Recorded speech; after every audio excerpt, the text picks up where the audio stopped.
Hi guys, Chris from Microsoft. In this chapter of the What's New in Windows Server 2012, we're going to be covering a little bit more about Server Manager. We talked a little bit in the previous chapter about doing local server management and just getting a server, what I like to call getting it initially configured, or doing the init config on a server. Now we're going to talk about remote management. So first off, best way to explain this, I think, is to actually use a Windows 8 machine. So I'm going to go ahead and log on to a Windows 8 machine that's running in this lab environment of ours. And of course, we'll be using the illustrious Kyle Busch again, my favorite race car driver. I'm going to right click and I'm going to look on the host and see what its screen resolution is. And I can see it's 16 by 9. Now, the reason I want to know that is because I want to go full screen for the full user experience. So I'm going to go into screen resolution on this and go to 16 by 9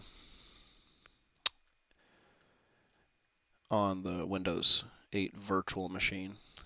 That way I can bring him up. Now, typically what you would do is install the remote server administration tools. These are a download that you can get for Windows 8. They are free. And at the moment, let me see if I can find that KB article for you real fast. That download ID is 28972. So if you're familiar with Microsoft.com/enus/download/details.aspects ? ID equals. If you've typed a few of those in before, it's just 28972. Bing search for Remote Server Administration Tools, or RSAT tools, Windows 8 would also bring you up a direct download screen. I don't know if I've got internet access in this lab set up or not. I kind of think I didn't give these guys access to the internet. Actually, I know I don't because I've got them on a private switch, so it's gonna fail. So let me bring that up on the host that I'm actually remoted into. Show you what that screen looks like. It's important to do that because if you look at a screen that looks like maybe it's the download tools, but it's not actually coming from a Microsoft web page, well, you don't want to actually get malware on your system. So let's just bring that over here. As you can see, again, this is 28972 Remote Server Administration Tools for Windows 8. You've got both the 32-bit and 64-bit downloads of this. I've gone ahead and installed them on this Windows 8 machine just so that we don't have to walk through the 20-ish minute process that you go through with that. And you can see that one of the things I have in here as a result is Server Manager that we were talking about earlier. We could also worth talking about a couple of things that you'll see in programs and features after you go turn Windows features on and off. Prior to putting this service pack on, or this hotfix, or this download rather, for remote server administration tools, you're not going to see this remote server administration tools listed in here. It's not just a checkbox you can come and turn on, but after having installed it, then it'll be here. One thing that is new in Windows 8 that you may not have noticed before is Hyper-V is already listed even if you don't download the remote server administration tools. Therefore, breaking this out, if you just needed to install the Hyper-V management tools for a Windows 8 machine, you don't have to download anything because Windows 8 comes with Hyper-V. If you ever see Hyper-V grayed out, as in the example here, that either means you're running this in a VM, as is the case with what you're looking at on the screen, or you're dealing with a situation where perhaps you don't have VT turned on in the BIOS. To turn on the remote server administration tool so I could actually manage a Hyper-V machine, either the local machine or just another Hyper-V server, or both in the environment, I just check that box without even having to download RSAT. Now, the big one that we saw in the previous chapter of this series, or the previous episode, was number one had a big orange thing that said configure this local server. A little different on Windows 8.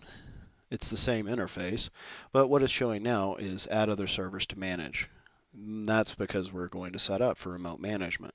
When I click on this wizard, it gives me the capability to put other servers in. You can also get to this wizard by right-clicking on all servers and saying add servers. Brings me to the same wizard. So earlier we configured a Contoso MS1 server. So I'm going to click Find. And I did find that, and I can add this in. However, I can also look these up by DNS host name or IP address. So I could have just as easily said 10.0.0.5 and search for it, and it would also find the Contoso MS1. We've already got him added in, so we don't need to actually do that.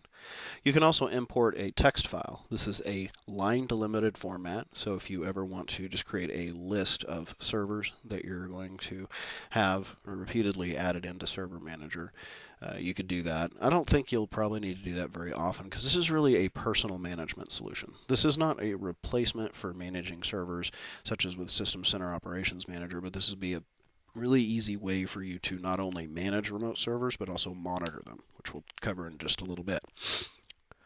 So we're going to add this guy in. You'll notice it's going to kind of go out and, oops, close. We're going to go out and we're going to see a few things start to change as we add in and scan Contoso MS1. It's in progress, and our screen is going to change. You notice now we have a file and storage services that we didn't have before. That's because Contoso MS1 has file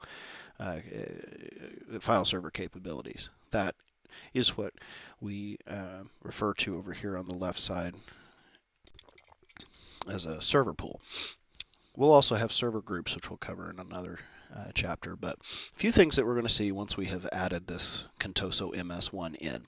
When I right click on him, you can see there's a few things I can do with this guy. For instance, Windows PowerShell. So I can remotely jump straight to a PowerShell window that's going to show me the PowerShell on that remote machine. So this is remote PowerShelling, and this gives me the capability to do a few things, and we'll give it a second for it to actually get that up and started.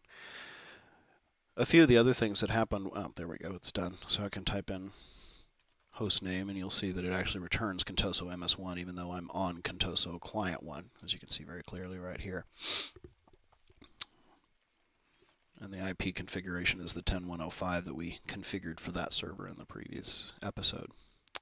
Right-clicking on it gives me a few other things that we can do, such as starting the performance counters, removing the server from the list. When I look below this, I can see events that are happening on that server. I can even come through and do a little bit of a query. I'm going to click this chevron over here, and I can say, well, I only want to see severities of possibly critical error, etc. And so I can even save that query and run it again later. So if I only want to see errors on that remote server, I can execute that. Give myself a little more real estate here. So now we're only seeing errors on that remote machine now. Right? We can clear the query like this. Below that, we'll see services. So these are services that are relevant to Contoso MS1. I can right-click and start a service that isn't running or stop a service that is running, such as the DCOM, if it's possible to do remotely, if it's a stoppable service. See if I can find one that is, like the DHCP client. I should be able to restart that service. BPA is built into this as well. Right now I don't have very many roles running on the Contoso host 1, but anything that is running that has a BPA associated with it, I can go ahead and kick that scan off, and he'll start scanning best practice analyzer. For instance, if I had this configured as a domain controller, I could kick off BPA scans for that server. You'll notice a flag came up, notifications. We had a restart service. One of the services couldn't be restarted. We're going to be looking at in a little bit where we could see that pop up in a little bit prettier format. We also have performance counters. This is going to track the CPU usage and memory capabilities, or what's left of the available memory of that server over time. I have the ability to change a few things like configuring the thresholds. So sustained averages over 80%, 85%, 2 megs of memory available. I can change the graph to display 7 days so I can see a trend for the service that I'm managing. Because right now we're talking about single server management, but we'll be talking in the next chapter about multi-server management. So I can easily kick off those performance counters simply by right-clicking on the server and saying Start Performance Counters. And that will begin that process. And over time, it'll take about a half hour, but we'll start to see waiting for data to start actually displaying us some information right here. And this is all off of one server. Other things that we can do with, sorry about the video hiccup there, just Expression kind of decided to stop recording all of a sudden, but we're back on. Other things you can do with server management, if I click on File Storage Services, this would give me the ability to be able to remotely manage the disks on that remote server. So I have the disk management capabilities that you could get from looking at volumes and shares if I had that configured on that server. We'll talk about storage pools in another chapter, but I can create volumes here without actually having to log onto that local server. I can create shares, I can create new storage pools and other things of that nature right from in here without having to go into disk management or disk part on the remote server. Another thing that's interesting is this dashboard. So let's say that I've already added all the servers I want to manage in here. I have a heads-up display for the servers that I manage. In the next chapter, we're going to talk about how relevant that can be, because we're going to do multi-server remote management rather than just a single server. So check out that episode, which I should be getting online within a day or so here to YouTube. As always, thank you for watching. This has been Chris with Microsoft. My blog is at 9z.com, or the last number and the last letter, so real easy to remember. That has links to my Twitter and my Facebook and the YouTube channel. I again thank you for listening, and I'll see you in the next episode.